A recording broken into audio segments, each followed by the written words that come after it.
Hello, this is Progear for Capcom Arcade Stadium on PS4. I'm going to be doing a very rough, crude test on my own local hardware of the input delay for this game by recording on this 60 frame per second cell phone footage, recording my marker pressing down the fire button and at the same time being able to see on screen the shots coming out of the ship. And I will, after I finish recording, I will go through the video frame by frame, this video frame by frame, and count the number of frames that pass between the button being fully pressed down and the shot coming out of the ship, and that will give me a very rough number for the input lag or input delay in Progear in Capcom Arcade Stadium on the PS4 on my particular hardware setup. I'm going to do that for Progear and the other game that I bought when they were on sale for $1 on the PlayStation Store, which is Gigawing, another shooter. Let's see if I can get that done. And that's not the right button. How do I start?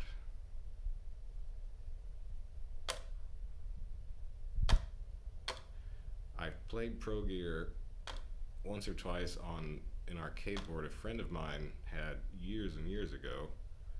So this is the first console port of Progear, I believe. Capcom Arcade Stadium came out first on Switch. There's an excellent... Okay, my ship is way up there. And it's dead already. There's an excellent... review by Shmup Junkie, or is it Shmups Junkie, on YouTube, and he's of the Switch version, and he says the Switch version had, this was before there was an update to it, had 4.5 frames of delay in Progear and 7 frames in Gigawing. That's not right. So we'll see how, but I could not find anybody who had done a numeric test, even a rough test, something like this, for Progear, so that's why I'm doing this, just to see what the PS4 version may be looking at. There's a long, very long thread about this game on shmups.com. But there was still nobody there seemed to have done any sort of numeric test. They were just giving their impressions. And I don't think anybody has done a post-update numeric test for the Switch version either. Shmup Junkie, in his Switch video, said that additional testing and research that he had done seemed to suggest that the Switch itself was adding about 2 frames of additional delay, so that perhaps a faster system such as the PS4 might have up to 2 frames less input delay. But I had not seen anybody conduct such a test, in fact, so that's what I'm doing. So this should be enough shots in Progear. So I'm going to back out. I can't back out. How do I back out, game? I don't want to return to gameplay. I want to quit. There we go. It's hidden. Excellent menu. Okay. I suppose I could test 1943, which came free with the collection, but I don't really care that much about 1943, so I'm not going to.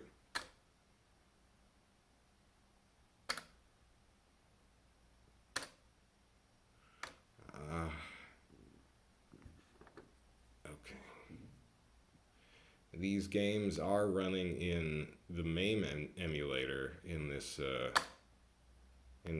Capcom Arcade package, which is interesting. A MAME dev on Reddit, was it /emulation or something on Reddit, the subboard, I mean, anyway, said that this collection had its own problems because Capcom set it up this MAME essentially here is running under Capcom's RE engine. So they ran the MAME emulator under their own engine instead of just, not running it in their own engine. So according to the MAME devs, that added some delay. And also because at the time the MAME usage agreement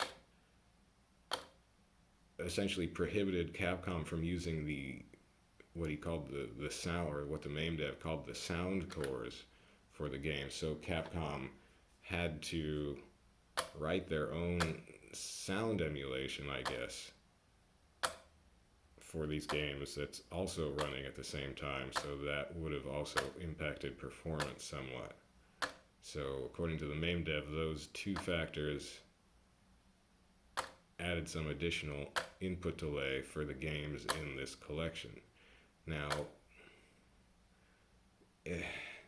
I don't think it's a good decision on Capcom's part to run emulations of their classic games in their RE engine, and the only reason that you would do that, I guess, why am I putting my name in, would be to give these games this silly 3D interface that they gave them.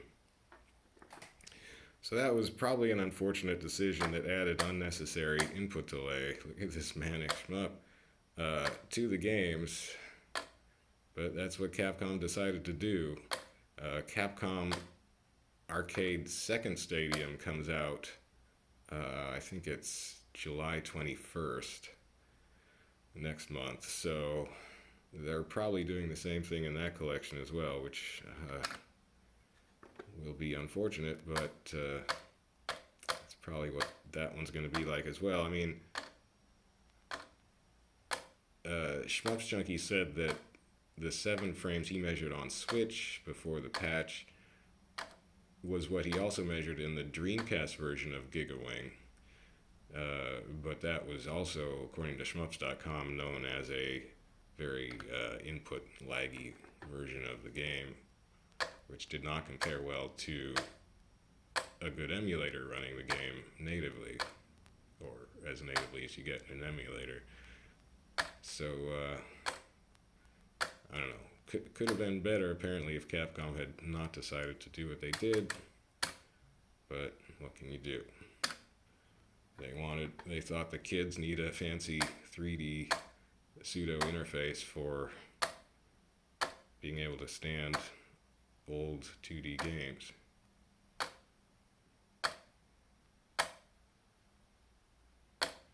And, most people won't notice any difference in a couple additional frames of input delay, so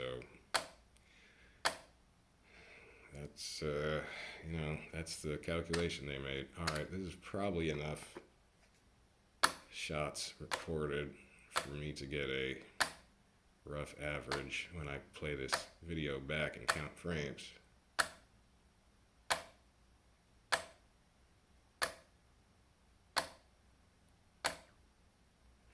Alright, I'm going to stop it there. Stop.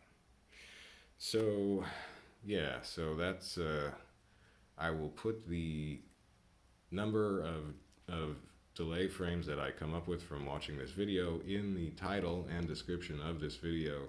What was I going to say? You can, on YouTube, you can frame by frame the video yourself if you're playing it on a device that has a keyboard. You just pause the video and then press the period key on your keyboard to advance the video frame by frame. I guess I can back out of this so you can just watch that stuff while I babble on. So you can count the number of delay frames that I got as well and see if you come up with the same number. And if you have your own cell phone capable of recording at 60 frames per second, you can run this own test on your own monitor setup and see what you get.